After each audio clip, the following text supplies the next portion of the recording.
Although accurate statistics are difficult to obtain for many reasons, including the fact that most incidents of GBV are not reported, it is evident South Africa has a particular high rate of GBV, and even though there are measures in place to assist victims, it is not enough. Wat is klaar met jou? Wat is klaar? Victims of domestic abuse come to our center badly bruised, confused, and often with a child clinging on to them with only clothes on their backs. They have lost all faith in police, as they have attempted to file charges against the perpetrators in the past, but nothing came from it. By the time she comes very close to dying, she is desperate to get away. Shelters do not admit victims without a protection order or a case number, so we have to scramble to get a protection order or a case number, all within a day. We have to make sure that she and the dependents have clean clothes, shoes on their feet, and something to eat while we sort out the formalities. It is a huge relief when she and the children enter the shelter.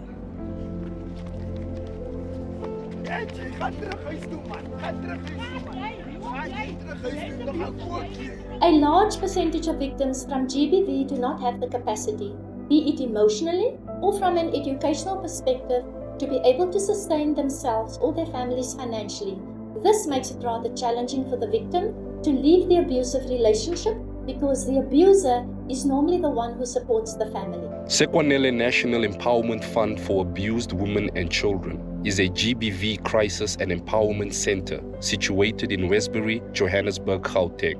There are no aftercare programs in South Africa for women who have managed to escape their abuser. There are no clear exit strategies for these women since they have left places of safety, hence the unacceptably high re-victimization rate. What we have witnessed is that clients usually stay for a period of a month before leaving the shelter. The fear of the unknown drives them back to their abusers or alternatively to a life of crime. A clear exit strategy does not exist. Victims are not presented with opportunities to ensure that they will be able to survive without the financial support from their abusers when they exit the shelters. Hello. Wat gaan jy so aan? Hello. Huh? Je kunt je zomer, je hello voor mij. Ja, maar God, dit is jou wat doen. Brood en eieren, zodat het ja krijg je. Kijk. Maar hier is die man van je. Research reveals that economic dependency is the strongest predictor of a survivor's decision to remain, leave, or return to an abusive relationship. Abusive, yes. But since 2010, I've separated. Now I don't want any boyfriend. I'm still traumatized on that, you understand? Yeah, I don't trust anyone anymore. I don't know what you're going to have, my baby. It's only bread and eggs. Daddy's not here. This is all I got. This won't buy proper food. When a survivor leaves an abusive relationship, the likelihood of homelessness, unemployment, and death is greater. This in turn increases the probability that she will return to the abuser.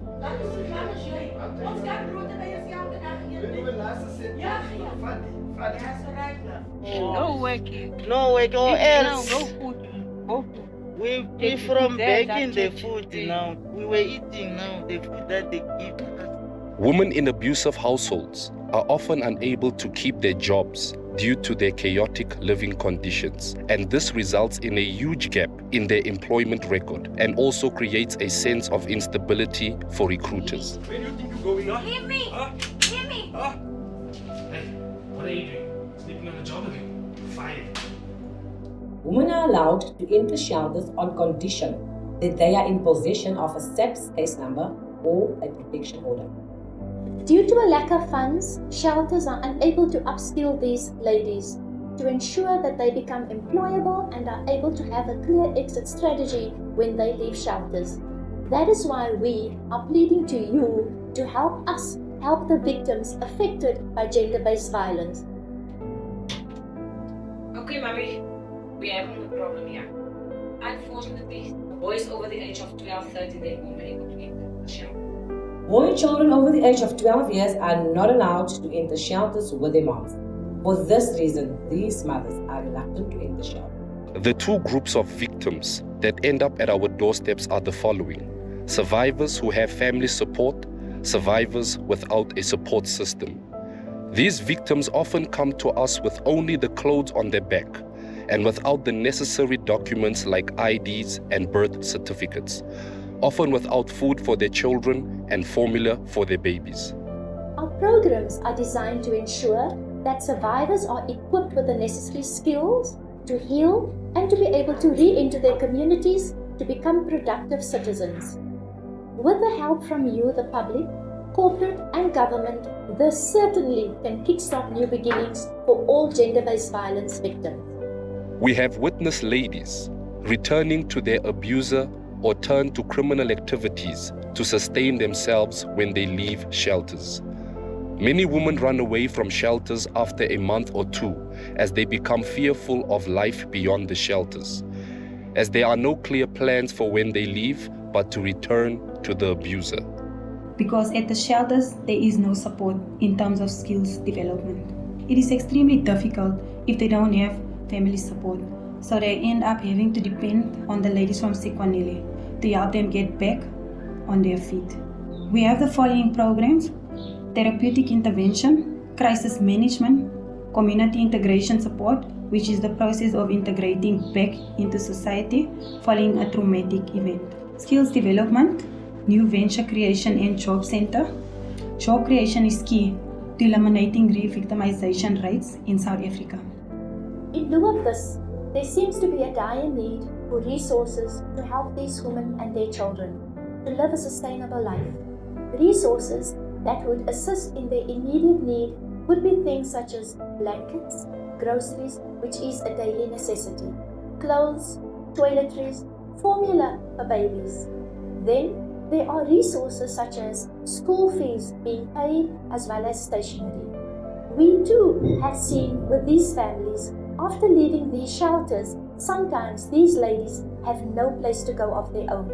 It would be of great financial help in the longevity for these programs. Many women contemplated returning to their abuser because they have no means of income. With shelters only having a limited amount of time for hosting victims, the skills that we provide will be a stepping stone for all the gender-based violence victims to go back into society and make a difference in their lives and those of their children.